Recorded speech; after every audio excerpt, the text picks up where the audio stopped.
Hi friends, నేను మీ Shweta. Welcome back to our channel. ఈరోజు మన కిచెన్లో రాగి పిండితో ఉప్మా ఏ విధంగా తయారు చేసుకోవాలో చూపిస్తున్నానండి.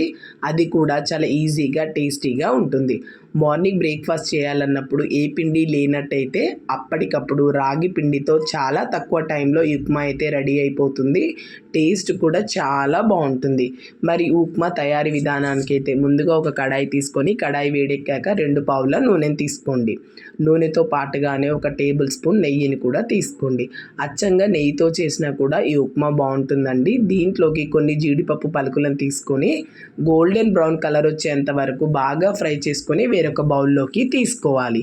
ఇక్కడ మనకు జీడిపప్పు పలుకులు అనేది ఆప్షనల్ మాత్రమేనండి. మీ దగ్గర ఉంటే తీసుకోవచ్చు, లేకపోతే స్కిప్ చేయొచ్చు. ఇలా ఫ్రై అయిన వాటినన్నిటిని మనం వేరొక బౌల్లోకి తీసుకొని పక్కన పెట్టుకోవాలి. తర్వాత అదే ఆయిల్లో 1 టేబుల్ స్పూన్ జీలకర్ర, 1 టేబుల్ స్పూన్ ఆవాలు, 1 టేబుల్ స్పూన్ శనగపప్పు వేసుకొని చిటపట్లాడిన తర్వాత 2 ఎండుమిరపకాయలని ఇలా వక్కల్లా చేసుకొని వేసుకోవాలి. దాంతో పాటుగా ఒక పెద్ద ఆనియన్ని ఇలా సన్నగా తరుక్కొని వేసుకొని ఉల్లిపాయలో ఉన్న పచ్చివాసన అంతా పోయేంత వరకు బాగా ఫ్రై చేసుకోవాలి. మనకు ఉల్లిపాయ అనేది ఇక్కడ 50% కుక్ అయ్యేంత వరకు బాగా కలుపుకోవాలి. ఇలా బాగా కలుపుకొని 50% కుక్ అయ్యాక దీంట్లోకి సన్నగా తరిగిన 2 పచ్చిమిరపకాయలు, 2 రెమ్మల కరివేపాకు వేసుకొని మరొక 2 నిమిషాలు బాగా ఫ్రై చేసుకోవాలి.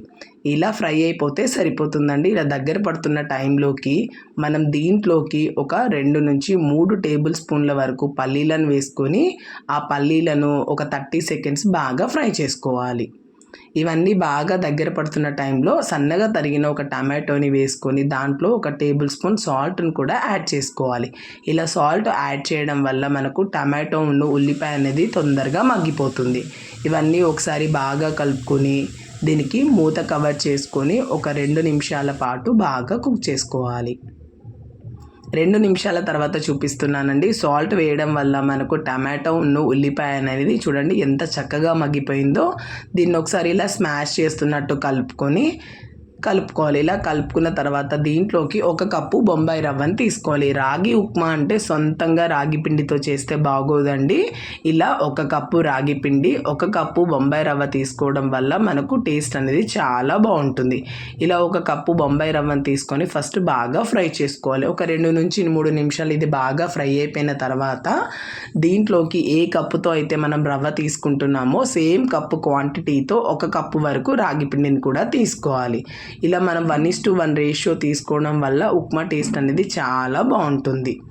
ఇలా మనం రాగి పిండి వేసుకున్న తర్వాత దీన్ని కూడా ఒక 2 నిమిషాలు బాగా ఫ్రై చేసుకోవాలి. ఇక్కడ మనకు ఉప్మా రవ్వ రాగి పిండి అనేది బాగా ఫ్రై అయిపోవాలండి. 2 బాగా కలిసి మంచిగా ఫ్రై అయిపోయిన తర్వాత దీంట్లోకి మనం ఏ కప్పు క్వాంటిటీతో అయితే రవ్వ పిండి తీసుకున్నామో ఆ కప్పు క్వాంటిటీకి డబల్ రేషియోలో వాటర్ అయితే తీసుకోవాలి. ఇక్కడ నేను 2 కప్పులు తీసుకున్నాను కాబట్టి 1 కప్పు రాగి పిండి, 1 కప్పు ఉప్మా రవ్వ తీసుకున్నాను కాబట్టి 4 కప్పుల వరకు వాటర్ అయితే తీసుకుంటున్నానండి. ఒకవేళ మీకు పొడిగా కావాలంటే 3.5 కప్పులు తీసుకుంటే సరిపోతుంది. ఇందులో ఉండలు ఏమీ లేకుండా ఒకసారి బాగా కలుపుకొని మీరు ఇక్కడ టేస్ట్ చేసుకోవచ్చండి. ఒకవేళ ఉప్పు తక్కువ ఉన్నట్టయితే టేస్ట్కి ఉప్పు యాడ్ చేసుకోవచ్చు. నాకైతే పర్ఫెక్ట్గా సరిపోయింది. అందుకోసమే నేను ఇంకా సాల్ట్ ఏమీ యాడ్ చేయడం లేదు. దీన్ని మూత కవర్ చేసుకొని ఒక 2 నిమిషాలు బాగా దగ్గర పడేంత వరకు కుక్ చేసుకోవాలి. ఉండలు ఏమీ లేకుండా అంతా బాగా కలుపుకోవాలి.